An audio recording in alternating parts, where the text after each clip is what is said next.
বাবাজি তার গুরুদেবকে গিয়ে বলছে, গুরুদেব রাজদরবারে একটি পাখি রয়েছে, সেই পাখিটি বলছে যখন আমি বলি যে হরি নামই কেবল মুক্তির পথ দেখায়, জিনকে মুক্তির পথ দেখায়, বলে মিথ্যে কথা, মিথ্যে বাদী। তাই হয়েছে কি গো? তাই ওই বৈষ্ণব বাবাজি গিয়ে গুরুদেবকে বলেছেন। গুরুদেব বলে তাহলে তোমাকে কালকে যেতে হবে না, কালকে আমি যাবো। সেই গুরুদেব গেছেন কোথায় না রাজদরবারে।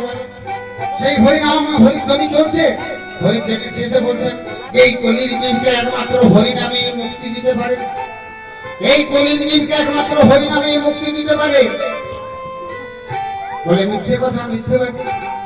পাখি আবার পূর্বের মতো বলে মিথ্যে কথা, মিথ্যে বাদী। আজকে গুরুদেব ওই পাখির সামনে গিয়ে বলে মহারাজ, পক্ষীরাজ দেখুন জ্ঞান পিপাসু ভক্ত মন্ডলী, পাখিদের রাজা হলো ময়ূর, কিন্তু এই পাখিকে সম্ভাষণ দিচ্ছেন, বড় করছেন। হে পক্ষীরাজ, আমরা যখনই বলি যে কলির জীব তাকে রক্ষা করে, তাকে মুক্তি দেয় একমাত্র হরিনাম, আর আপনি বলেন মিথ্যে কথা, মিথ্যে বাদী। বলে আমার কি লাভ হয়েছে? আমিও তো হরিনাম করেছিলাম, হরিনাম করে আমি উপর লোহার খাঁচায় বন্দী হলাম, লোহার খাঁচা